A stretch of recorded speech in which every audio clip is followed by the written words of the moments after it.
الحمد لله وكفى، والصلاة والسلام على عباده الذين اصطفى، الذين يبلغون رسالات الله ويخشونه ولا يخشون أحدا إلا الله. وبعد. أخي المستمع الكريم، السلام عليكم ورحمة الله وبركاته، ومرحبا بكم إلى حلقة جديدة في برنامجكم لهذا أسلم. لم يكن من كبير عجب أن يتحول الدكتور جاري ميلر أستاذ علم الرياضيات إلى الإسلام، لكن العجب كله أن الكثيرين من أمثاله من العقلاء ما زالوا يصمون السمع عن الدين الحق الذي ارتضاه الله للبشرية دينا.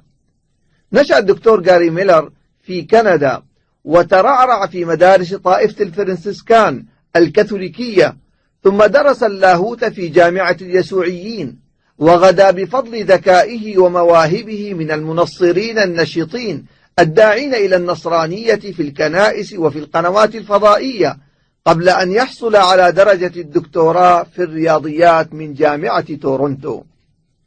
لم يستطع عقل ميلر الرياضي أن يقبل ما يلقنه إياه القسس الكاثوليك في كنائسهم، فهجرهم وانتقل إلى المذهب البروتستانتي ليطوف بين كنائسه المختلفة مدة 9 سنوات، وهو يسأل علماءهم وقسسهم: لكن لقد أسمعت لو ناديت حيا، ولكن لا حياة لمن تنادي. سألهم ذات مرة: من أبو عيسى؟ فقالوا: الله. سألهم ثانية: فمن أمه؟ قالوا: مريم. فاجأهم بسؤال تلقائي: هل تقصدون أن الله عز وجل تزوج مريم فأنجب عيسى؟ قالوا: لا تقل هذا، فالله لم يتزوج مريم. فسألهم: وهل أنجب الله ومريم المسيح بغير زواج؟ فغرت الأفواه ونكست الرؤوس وغصت الكلمات في الحلوق حين سأل القسس عن دليل من كلام المسيح على ألوهيته أو التثليث. وقد استرعى انتباهه أن الوعاظ والقسس نادرا ما يستدلون على معتقداتهم بأقوال المسيح، إنهم يهجرون ما في الإنجيل من أسطر قليلة منسوبة إلى المسيح، ولو جمع بعضها إلى بعض فلن يتجاوز في طوله عمودين من أعمدة مقالات الصحف، ولن يجد قارئها ما يبرهن به على أن المسيح كان يدعي الألوهية. سنوات والشاب المشاغب جاري ميلر يصدع رؤوس القسس بأسئلته، وقد أراد الله له الخير فأقرأه الكثير من كتابات المستشرقين عن الإسلام ونبيه صلى الله عليه وسلم، وأوصلته قراءاته إلى اتفاق الكتاب الغربيين على رفض نبوة النبي صلى الله عليه وسلم، مع تحيرهم وتخالفهم في تبريره. فالبعض منهم يتهمه بالجنون، والبعض الآخر بالكذب، وهما تهمتان بل فريتان متناقضتان. فإما أن النبي صلى الله عليه وسلم ذكي يكذب على الناس وحاشاه فيخدعهم بادعاء النبوة، وإما أنه مجنون وحاشاه لا يعي ما يفعل وما يقول.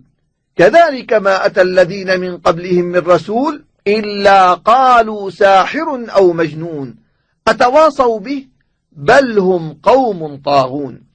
لكن كلا الفريتين تكذبه سيرة النبي صلى الله عليه وسلم، وقد اطلع عليها جاري ميلر في كتاب المستشرق اليهودي الفرنسي ميكسوم رودنسون.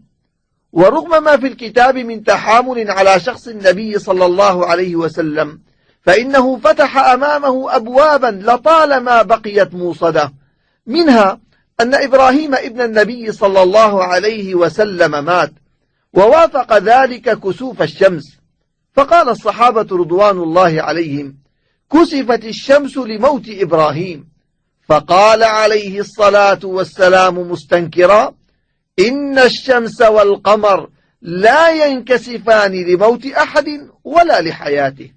فما جوابه عليه الصلاة والسلام لأصحابه بقول كذاب ولا مجنون؟ فلو كان واحدا منهما لصدق قولهم ولما أنكره عليهم، ولزعم أن في هذا الحدث الكبير إثبات نبوته ورسالته. في عام 1977 ميلادي قرر الدكتور جاري قراءة القرآن، وتمحيص ما يتوقع أن يكون فيه من حق وباطل. قرأه في 3 أيام، فلم يملك إلا أن قال لنفسه: هذا ما كنت أقول به وأعتقده منذ 15 سنة.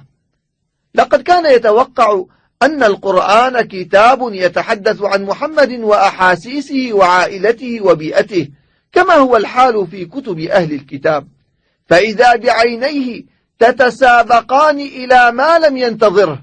لكم أدهشه أن القرآن ذكر اسم النبي صلى الله عليه وسلم 5 مرات، في حين أن ذكر اسم نبي الله عيسى عليه السلام قد ورد في القرآن 25 مرة، وورد ذكر موسى عليه السلام ما يربو على 100 مرة. رأى غاري ميلر في سور القرآن الكريم سورة باسم مريم، وفي المقابل لم يجد فيه سورة خديجة أو عائشة أو فاطمة.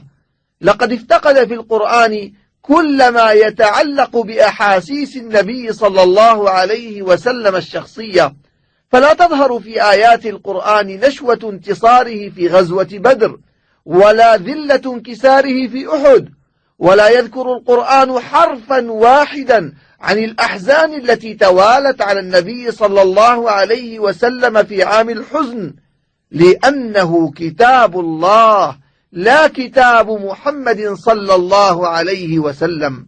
توقع غاري ميلر أنه سيقرأ في القرآن معارف قديمة كتبها رجل عاش في الصحراء قبل 1400 سنة، فإذا به يجده كتابا لا يحده الزمان ولا المكان، كتاب سبق العلم الحديث إلى إقرار دقيق وجليل المسائل التي توصل إليها العلم حديثا، فانحنى إجلالا وإكبارا لحقائق القرآن العظيم.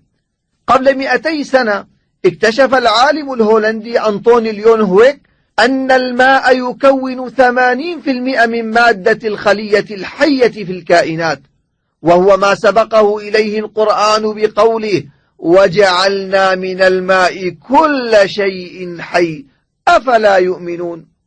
ومقدمة الآية السابقة هي قوله: أولم يرى الذين كفروا أن السماوات والأرض كانتا رتقا ففتقناهما، إضافة إلى قوله تعالى: ثم استوى إلى السماء وهي دخان فقال لها وللأرض ائتيا طوعا أو كرها. هاتان الآيتان سبقتا إلى تقرير نظرية علمية مهمة حول بداية الخلق ونشأة الكون، وهي نظرية الانفجار الكبير بيج بانج، التي تحوز على قصب السبق عند العلماء اليوم، وقد نال عليها مكتشفوها جائزة نوبل في الفيزياء. وقد حدث الشيء نفسه عام 2011 ميلادي، حين نال جائزة نوبل للفيزياء كل من سول بارد موتر وآدم رايس وبراين شميت، وذلك لاكتشافهم ظاهرة تسارع اتساع الكون، وهي حقيقة علمية سبق القرآن نوبل وأهل نوبل إلى ذكرها.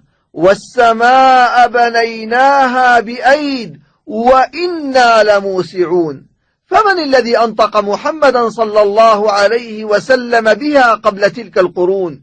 إن من أوحى هذا الكتاب كان موجودا يوم خلقت السماوات والأرض، إنه الله الأول والآخر. وتحدث القرآن أيضا عن أطوار الجنين: فإنا خلقناكم من تراب ثم من نطفة ثم من علقة ثم من مضغة مخلقة وغير مخلقة لنبين لكم ونقر في الأرحام ما نشاء إلى أجل مسمى ثم نخرجكم طفلا. آية استوقفت زميل الدكتور ميلر في جامعة تورونتو، وهو البروفيسور كيث مور، أستاذ علم الأجنة ومؤلف الكتاب الشهير أطوار خلق الإنسان، الذي يعتبر مرجعا معتمدا في كليات الطب العالمية. فقال: يتضح لي أن هذه الأدلة حتما جاءت لمحمد من عند الله، لأن كل هذه المعلومات لم تكشف إلا حديثا وبعد قرون عدة، وهذا يثبت لي أن محمدا رسول الله صلى الله عليه وسلم، ويرى الذين أوتوا العلم الذي أنزل إليك من ربك هو الحق ويهدي إلى صراط العزيز الحميد. وضع القرآن بصمته في كتب البروفيسور كيث مور، فأضاف في طبعاتها اللاحقة ما تعلمه من القرآن حول علم الأجنة.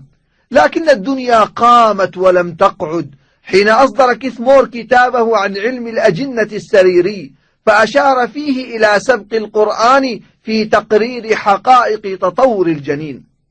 أجرى الدكتور غاري ميلر لقاء تلفزيونيا مع زميله البروفيسور كيث مور، أسمع فيه الأخير الحضور شيئا من علوم القرآن، وقال: صفة العلق جديدة بالنسبة لي، ووضع أمامهم صورة العلقتين الجنينية والحيوانية ليبرهن على دقة الوصف القرآني والتشابه الكبير بينهما. عبثا حاول الصحفيون إيجاد تبرير لهذا السبق العلمي القرآني، فافترض واحد منهم أن العرب قاموا بتشريح الجنين لوحشيتهم فتوصلوا إلى هذا الوصف الدقيق، فأجابه البروفيسور كيث مور: لو فعل العرب ذلك فإنهم لن يروا شيئا، لأن العلقة لا ترى إلا بالميكروسكوب.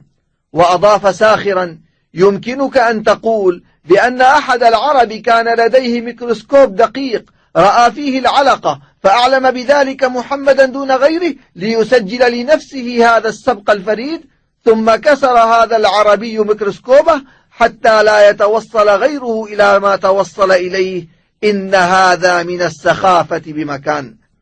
أدهش غاري ميلر في القرآن دعوته الآخرين على مر العصور والدهور إلى النظر في آيات الله المبثوثة في الكون، وهو موقن واثق بنتيجة تجوالهم فيها.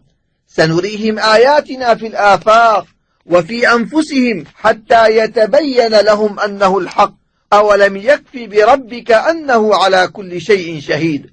فالقرآن يتحدى أعداءه في إثبات دعواهم بشرية آياته، ويترك لهم المجال واسعا للتثبت والاختبار، ويمنحهم فرصة نقضه إن استطاعوا. أفلا يتدبرون القرآن ولو كان من عند غير الله لوجدوا فيه اختلافا كثيرا. أذهله اتفاق الكتاب الغربيين على أن القرآن لا يمكن أن يكتبه النبي صلى الله عليه وسلم من عند نفسه، وذلك لأنه كتاب مذهل بمعارفه وموضوعاته، وهو ما قد يضطرهم للقول بأنه وحي الله. وأيسر منه زعم بعضهم أن لجنة مجهولة ساعدت النبي صلى الله عليه وسلم في إعداده، أو قول غيرهم أعانته الشياطين على تأليفه. لكم عجب الدكتور غاري من هذا القول الأخير الذي يعتبره نوعا من الهروب والعجز عن المواجهة. فلئن كان هذا القرآن من وحي الشيطان كما يزعمون، فما بال الشيطان يملأ كتابه في ذم الشياطين والتحذير من أحابيلهم وخطواتهم؟ وما باله يأمر بعداوتهم؟ إن الشيطان لكم عدو فاتخذوه عدوا، إنما يدعو حزبه ليكونوا من أصحاب السعير. ما بال هذا القرآن يأمر قارئه بالاستعاذة بالله من الشيطان الرجيم في افتتاح كل سورة من سوره؟ أسلم الدكتور غاري ميلر في عام 1978 وتسمى بعبد الأحد عمر، وترك عمله في أقسام الرياضيات ليتفرغ للعمل الدعوي في كندا، وكتب كتابه الماتع القرآن المذهل ليضيف من خلاله إلى المكتبة الإسلامية جهدا كبيرا.